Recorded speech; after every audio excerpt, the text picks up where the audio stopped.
ہجرت کی رات میرے نبی نکلے تو ابو بکر کبھی آگے چلتے کبھی پیچھے چلتے، کبھی آگے چلتے کبھی پیچھے چلتے۔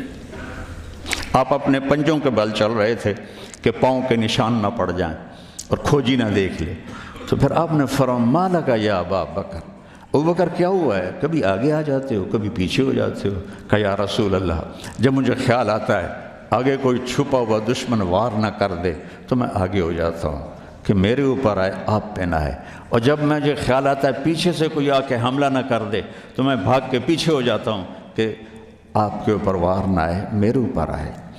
اور پھر جب غار ثور پر پہنچے، جبل ثور، تو آپ چڑھ نہیں سکتے تھے، ساری انگلیوں سے خون نکل رہا تھا، جو کہ آپ ایسے چلے تھے ایسے۔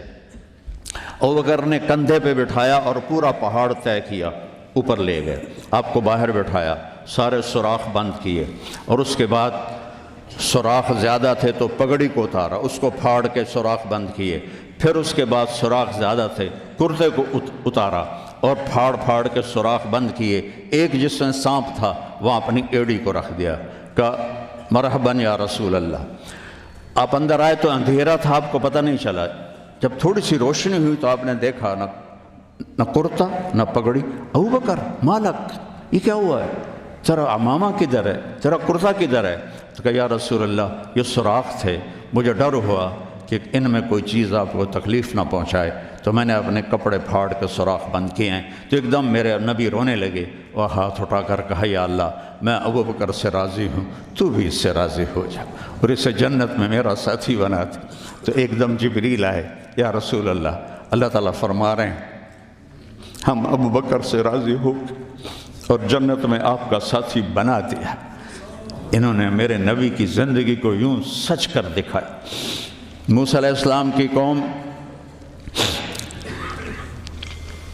کو اللہ نے کہا جاؤ ملک شام جا کے عمالقہ سے لڑو،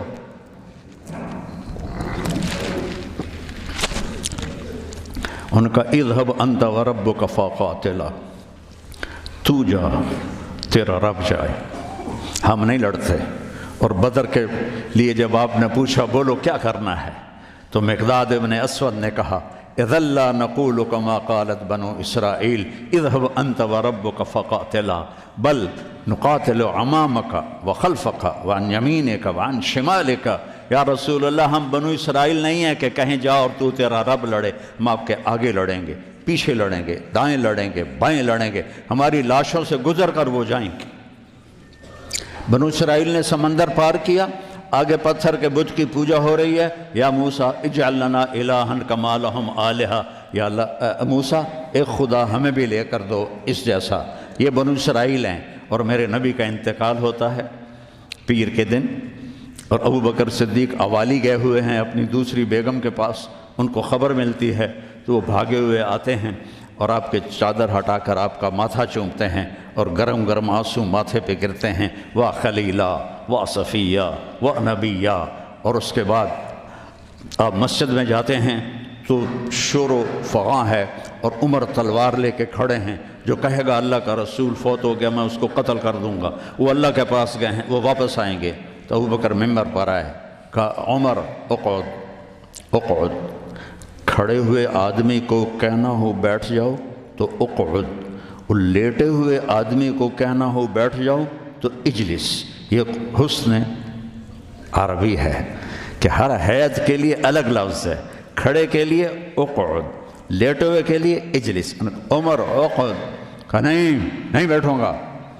تو پتہ چل گیا کہ جوش میں ہے، ممبر پر آئے، ایھا الناس من کان یعبد محمدا فإن محمدا قد مات، جو محمد کی پوجا کرتے تھے وہ سن لو کہ انہیں اللہ نے بلا لیا، ان کا انتقال ہو گیا۔ ومن کان یعبد اللہ فإن اللہ حی لا یموت، اور جو ایک اللہ کی پوجا کرنے والے ہیں ان کا رب زندہ ہے، موت سے پاک ہے۔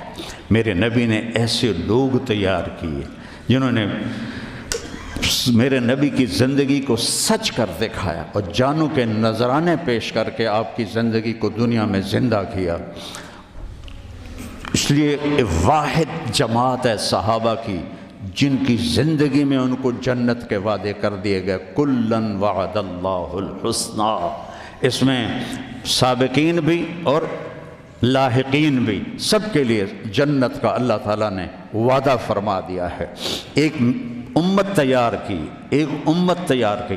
سارے قرآن نہیں پڑھے ہوئے تھے، حضرت خالد بن ولید نے فجر کی نماز پڑھائی، تھوڑی سی آیات ایک جگہ سے پڑھی، تھوڑی سی ایک جگہ سے، تھوڑی سی ایک جگہ سے، اس طرح کر کے انہوں نے نماز مکمل کی، اور نماز کے بعد کہنے لگے لقد شغلنی الجہاد عن القرآن، بھائی معاف کرنا، جہاد کی وجہ سے میں تو قرآن بھی نہیں پڑھ سکا۔ لیکن بنے کیا؟ وہ بنے کیا؟ موتا کی جنگ ہے اور میرے نبی کے سامنے منظر کھل چکا ہے۔ آپ نے فرمایا تھا جب چلے تھے کہ پہلا امیر زید بن حارثہ ہوگا، یہ شہید ہو تو پھر جعفر بن نبی طالب ہوگا، یہ شہید ہوں تو پھر عبداللہ بن رواحہ ہوں گے، یہ شہید ہوں تو پھر جسے مرضی بنا لینا۔ ایک یہودی سن رہا تھا، کہنے لگا اے ترایتا گئے، یہ گئے، یہ نہیں زندہ آتے۔ تو اور وہاں 1,00,000 رومی اور 3,000 صحابہ۔ تو حضرت زید بن ثابت شہید ہوئے، اللہ کے نبی نے کہا تقدم زید فقاتل وقتل ودخل الجنہ ثم اخذ الرایۃ جعفر فقاتل وقتل ودخل الجنہ۔ پھر عبداللہ بن رواحہ ایک کونے میں 3 دن سے کچھ نہیں کھایا تھا، گوشت کی بوٹی نوچ رہے تھے کہ آواز پڑی جھنڈا گر گیا ہے عبداللہ، تو انہوں نے وہیں پھینکا۔ پہلے 2 درویش تھے، فقیر تھے، یہ بڑے مالدار تھے۔ پہلے 2 مہاجر تھے، یہ انصاری تھے۔ 4 بیویاں تھیں، باغات تھے، غلام تھے۔ فتردد بعد التردد، تو تھوڑی دیر کے لیے بیوی بچے غلام باغات کا خیال آیا، تو کہنے لگے عبداللہ بیویوں کا خیال ہے سب کو 3 طلاق، باغات کا خیال ہے سارے صدقہ، غلاموں کا خیال ہے سارے آزاد۔ اقسمت یا نفس لتنزلن کارہۃ او لتطاوعن ان اجلب الناس وشد الرن ما لی اراک تکرہین الجنہ قد طالما قد کنت مطمئنہ هل انت الا نطفۃ فی شنہ۔ اے عبداللہ کافی زمانہ گزر گیا ہے زندگی گزارتے ہوئے، چل اپنے ساتھیوں کے ساتھ مل تو بھی۔ اور جھنڈا اٹھایا اور آگے بڑھے، اور آپ نے فرمایا اب عبداللہ نے جھنڈا اٹھایا اور آگے بڑھے اور قتل ہوئے، اور پھر آپ خاموش ہو گئے تھوڑی دیر کے لیے۔ انصار کہنے لگے کہ ہمارے اوپر قیامت ٹوٹ پڑی کہ کیوں رک گئے۔ دونوں کی دفعہ تو فوراً فرمایا، اب کیوں رک گئے؟ پھر آپ نے کہا وَدَخَلَ الْجَنَّةِ۔ تو انصار نے عرض کی یا رسول اللہ آپ رک کیوں گئے تھے؟ کہا وہ تھوڑا سا اس کے دل میں کھٹک آئی تھی، اس لیے جنت میں جانے میں تھوڑی دیر ہو گئی۔ اب جھنڈا گر گیا، ثابت ابن اکرم نے جھنڈا اٹھایا، کون لے گا یہ جھنڈا؟ انہوں نے کہا تو لے، تو بدری صحابی ہے، تو لے۔ کہا نہیں میرے بس کا نہیں ہے۔ کسی نے آواز دی خالد کو دو۔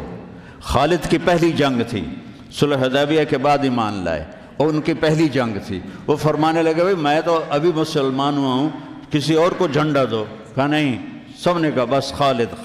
انہوں نے ایک ہاتھ میں جھنڈا لیا، اور جب یوں تلوار کو جب اٹھایا نا، تو میرے نبی نے فرمایا ثم صلی اللہ سیفا من سیوفہ، اب اللہ نے اپنے تلواروں میں سے ایک تلوار کو نیام سے باہر نکالا ہے، اور انہوں نے ساری رومیوں کی فتح کو شکست میں تبدیل کر دیا۔ 9 تلواریں ان کے ہاتھ سے ٹوٹیں لڑتے لڑتے، اور اتنا روب چھا گیا کہ پورے روم میں دہشت پھیل گئی خالد ابن ولید کی۔ یہ لوگ میرے نبی نے تیار کیے تھے، ایک امت بنائی تھی، یہ میرے نبی کا عظیم ترین کارنامہ ہے۔